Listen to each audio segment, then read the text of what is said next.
Hello and welcome back, and that is right. Today we're going to look at another Reolink IP camera. Reolink and their IP and NVR series of cameras is something I've talked about on the channel on and off for a few years.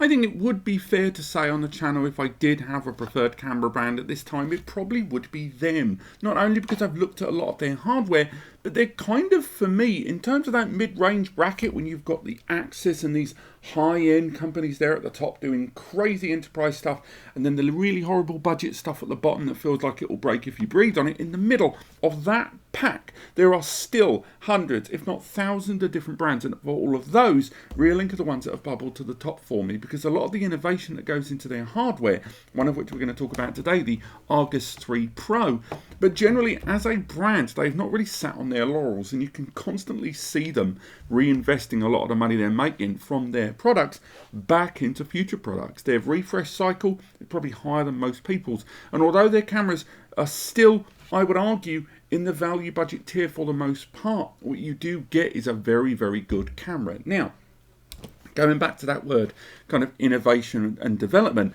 that's where the Argus series comes in. I've talked about the Argus camera brand for quite a few years, and this one is their latest generation outdoor battery-powered camera. It's battery-powered, but also you can connect it to a solar panel, and yes, later in the video we will be looking at these on a software and testing video, but for now we're going to take a close look at the retail box. Again, fairly standard retail box there. The light's kind of by my camera kind of outshining it a little bit. This is not a pan tilt zoom camera, bear that in mind. This is a stationary camera. If you want to go for a PTZ, there are options out there. Again, this does not include the solar panel, but we will talk about that later on. Knocks around for about 99 nicker, depending where you are in the world, a little bit more depending on your currency and the tax.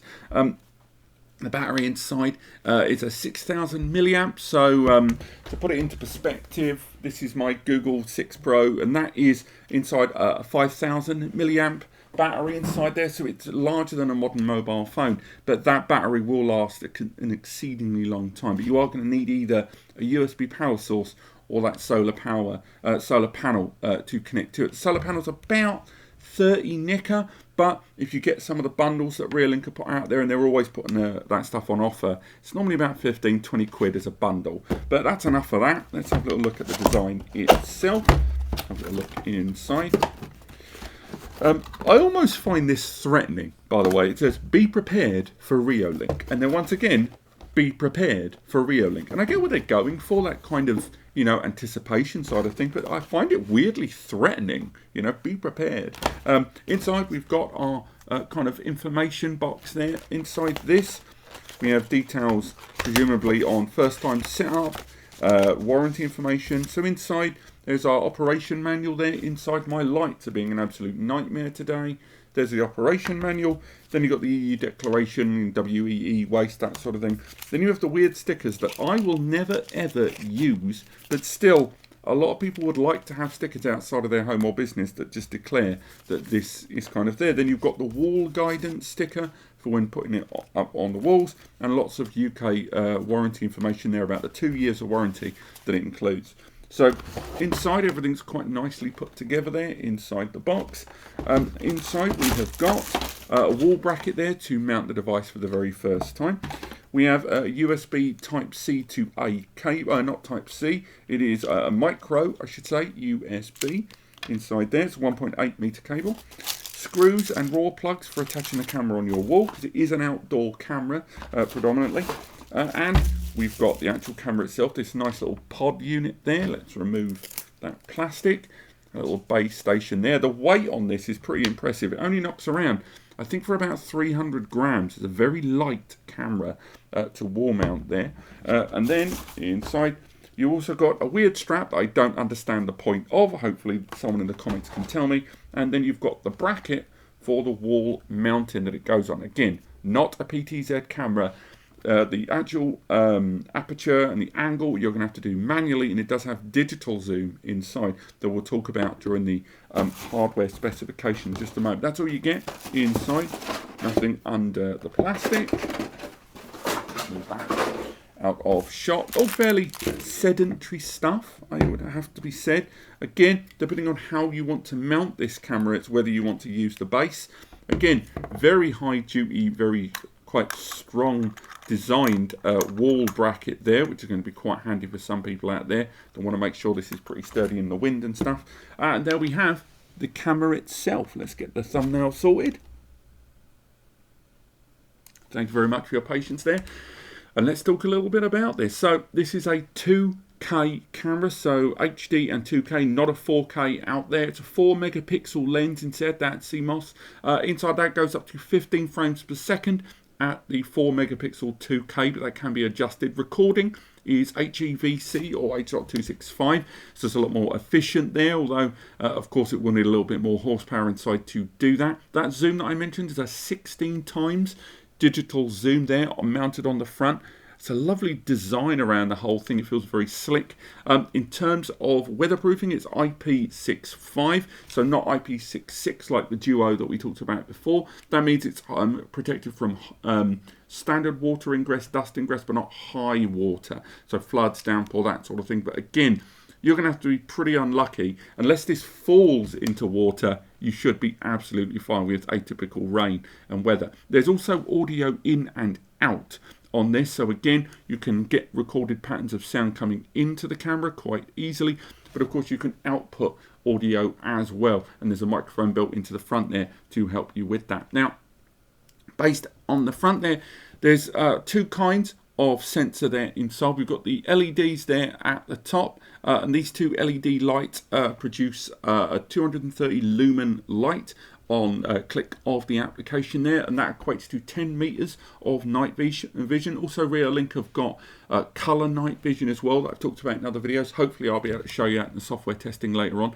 There's also 6 standard infrared LEDs based in the front for movement detection. A lot of that comes into something called PIR that we'll talk about in just a moment. In terms of its field of view, it's reported at 120 degrees horizontally on the viewpoint of this camera, looking dead straight forward. Of that, you've also got PII, positive infrared sensor there of up to 100 degrees. And what that is rather like unlike a normal lens, a normal infrared sensor that only senses movement. PIR uses a lot more heat and thermal infrared sensors, which is better at detecting motion of real things. So it's the idea as things move, they can generate heat. So things like a leaf dropping or something moving in the wind, because it's not generating heat, these sensors will be able to tell the difference, and that leads to fewer false alerts when the camera is in operation there. Now, it is wireless connected, which means with this camera you are going to have to make sure you set up with a Wi-Fi connection early doors. You can use the application for that. It's very straightforward using the 3D barcode system built there on the back. The lights in this studio are really not helping today, are they? On top of that, it also has 2.4 and 5 gigahertz support wirelessly, which is surprisingly a lot rarer than it should be, even in 2022, which is really weird. In terms of recording, it's not going to please everyone. Now, by that what I mean is there are multiple ways in which you can have captures and recordings. Obviously, there's the using mobile app for alerts, and again, that will be featured in the software review later, as well as support of a 128 gig SD slot there on the base of the camera for you to pop in SD cards as you see fit. But what I would highlight when you're using that is this camera does not support FTP server, as I understand it. It certainly doesn't support network attached storage device connection. This is something you're either going to have to rely on an SD card inside that you can access via the app and do localized recordings and more, or you go for their own cloud provider as well. So that cloud provider, pretty cheap, it has to be said. There is a baseline free cloud package as well that supports one camera for 7 days of alert retention on the cloud. Now again, that's completely free, or that's the basic package. It scales up through lots of them, going up to, I believe, the 6 or 7 quid a month package, which is like 30 days of active recording alerts. Again, not 24/7, just the alerts get maintained. And that supports, I think, up to 10, maybe even 15 cameras, but don't quote me on that. But do check that. Hopefully that's linked in the description as well. You can also connect this with smart home as well. But again, remember, smart home will not be a destination target as far as storage is concerned. You're going to have to still consider whether you're going to be utilizing an SSD on the rear there, or you're going to be using their own cloud services predominantly. Again, still a very, very good design there. Again, very petite at that kind of a third of a kilo, 330 grams, I think, on this camera. And that small battery inside makes all the difference too. You can't access the battery. It's a sealed device there. On the back, you've also got a cover for the USB port. And that USB port there on the rear can either be connected to a USB power, or, again, as mentioned, you can go ahead and go with that solar panel. Let's take a very quick look at that, because we will be setting this up for our testing. So the solar panel I have talked about on the channel before. This is a newer version of that solar panel. And this is one where the panel itself, bear in mind, it does not store power. It is a power transition device. This, via USB micro, will feed that power into the camera and top up that battery. And now you're thinking, what if it's not sunny all day? The retention of this power is still pretty darn good. It's weatherproof as well, IP66. It's got the base station. It's got everything it needs for setting up for the first time. And it's a really nice mesh effect one there. There is available in different colors as well. But again, this is what we're going to be using to power up the battery on this and for long-term operation there. So again, optional purchase here, but frankly, if you're going for the Argus, you're probably going to need to consider getting one of these anyway. But for now, that's enough about the hardware and specifications and design of this camera. Let's get this set up and go through the application to put it through its paces. Okay, so we've made our way onto the desktop of the Argus 3 Pro, and as you can see already on my mobile phone, my cat Tammy there has already decided to become something of a star of the show down there. And that's right, from here there's any number of things that we can choose to do in order to make the most of our new surveillance device here. So for example, we have an audio function where if we choose to, we can audio out like so. Testing. That may have frightened my cat more than I intended it to while she's down there. But again, we've got lots of different motion and alert captures that we can do while looking at this. So for example, if we choose to, we can utilize this small area field here to make sure that when we're viewing, we can create a secondary stream where if we choose to, we can have a look. So for now, what we can choose to is take a localized snapshot if we choose, or take a video there of my cat who is clearly not enjoying being on camera there and knowing that something's going on. But these recordings that I'm creating right now are all being saved locally. They're all going on my mobile device. So not only have I got access to that SD card inside, but what I've also got is an option to be able to, when I get a notification on my phone telling me that motion has been detected, as you can see there, then I can then locally save as well as rely on the camera and its own recordings there. Now remember, this isn't a pan tilt zoom camera. If we choose to, we can maximize that point of view, as you can see there on screen, as well as, let's bring that back, if we choose to, flick between the most efficient transmission of data there on bandwidth if we're running now, or flick to that 4 megapixel 2K recording if we so choose. Now, from the user interface here, we can, if we choose, enable the torch mode on this, but it's worth highlighting with that torch mode that at this time of day, we will be doing a night recording here later on. That is when we would more likely see more of an advantage to that light being utilized. What we can also do if we choose is to enable a siren, something I'm not going to do because I don't hate my neighbors or my cat that much. But on top of that, outside of that siren coming out of that, we can have a little look at some of the recordings that we've made in the background. So for example, we can look at some of the alerts that have been triggered over time. So we've got an alert over here, which we can flick back to in real time to access the recordings on the camera as and when they happen. And again, we can go ahead, click play, and it will play back the notification or alert that we choose to. It's worth highlighting right now that I probably shouldn't have tried to play one of the ones that's happening as we speak. But as you can see, the movement there has triggered that camera because I'm not utilizing the PIR mode, which I'm going to enable in just a moment there. And also the cat is almost certainly triggering some of those. But there's lots of configurations and viewpoints and options of all of those alerts as and when they happen quite conveniently. Now, on top of that, what we can do is go into the settings of this camera. As you can see right there, I am utilizing the camera with a solar panel. So luckily right now, that camera is doing an incredible job of utilizing that solar panel very, very efficiently. I'm also connected via Wi-Fi, but if I choose to, I can flick between many available Wi-Fi connections. And indeed, the display, even when the camera is being utilized, I can increase, say, the brightness, for example, if we're having some sort of low light difficulty. And again, we can go back to that. We can change if we're going an inside or an outdoor view, which again is quite useful for ambient light. There's another notification there. As my cat moved its head. Again, you can change that picture quality quite quickly, and you can alter what the default frame rate is for that higher or lower resolution if you choose, quite easily. And again, you can change any number of these settings on the fly without it delaying the camera at all. Now, say for example, while I'm recording this, that there's an area that I don't want to ever be recorded. Say for example, this area here where there's windows. I can click save and boom, I've now created a privacy screen where no matter what happens, that area will not be recorded. If I choose to, I can remove it at any time. But again, those privacy screens as well as watermarking the camera are options that you can do very easily there. And again, control of the PIR mode and how it monitors things is quite straightforward, such as increasing the sensitivity if you choose. And again, we can reduce those false alarms now by enabling those things. So now PIR is going to be at its best running there in the background with those sensors running. The detection alerts mean that I can select preset areas that I do and do not want to be accessed easily. So I could say anything in this circle and more. I'm going to erase all there, come out.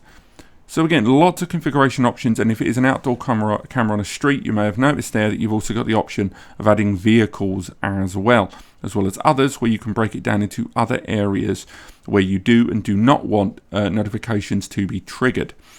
Push notifications, as already seen, are coming through to my mobile nice and loud and clear, and you can choose whether you want to not receive those notifications at certain times quite easily, along with email notifications if you do set up an account with Reolink there and the camera. Very straightforward indeed. The siren we've already discussed, as well as different options there for if we want to alter the camera and change some of the different areas of control that the camera present to us. It's a very lovely piece of kit, and for a battery powered camera, the features are coming thick and fast with lots of configuration choices all built in with that mobile application there. But now what I'm going to do is fast forward to a little later this evening and then retest this camera and look at just seeing how it does with night vision mode enabled. Let's fast forward.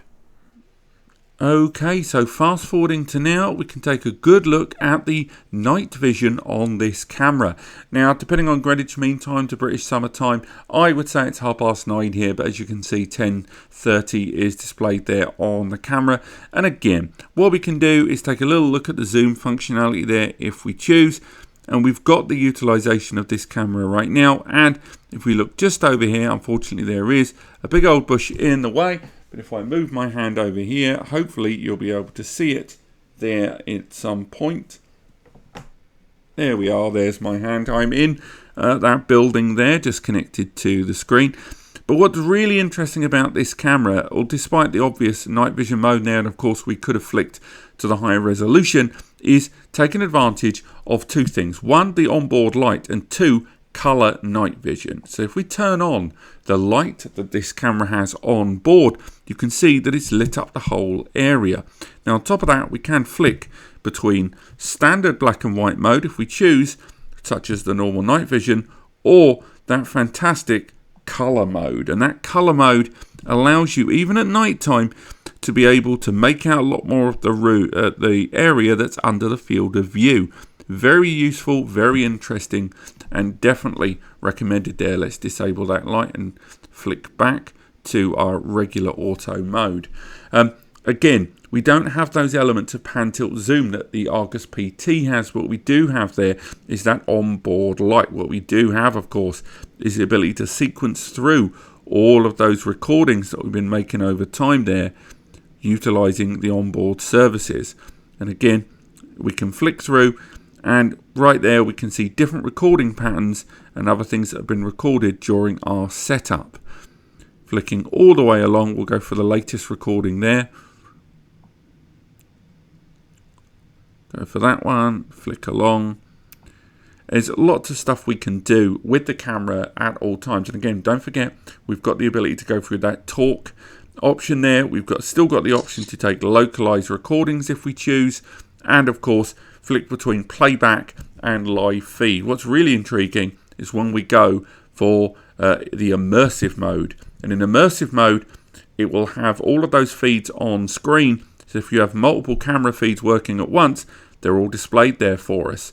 And again, all of them working together, and that camera of ours there in the middle. Indeed, if we really want to, we can go ahead and switch to a mixed camera feed mode, which can be done in both portrait and horizontal mode to see all of our cameras working at once. So again, whether you want to review the software or the Argus 3 Pro, I still think this is a great camera for day and nighttime. And if only it had that pan tilt zoom of the Argus PT, then really we'd have something to write home about. But at the same time, that onboard light of 230 lumens combined with that color night vision mode, I cannot really fault it. And overall, I'd still say this might be one of the best cameras, at least in their battery series, I've ever seen. And I would really look forward to seeing what more they do with this range, and maybe if one day they can enable some kind of OnViv or NAS support, that would be great.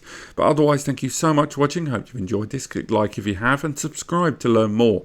I'll be covering more and more cameras throughout this year, and a few comparisons coming up soon. Apart from that, I hope you enjoyed this, and I will see you next time.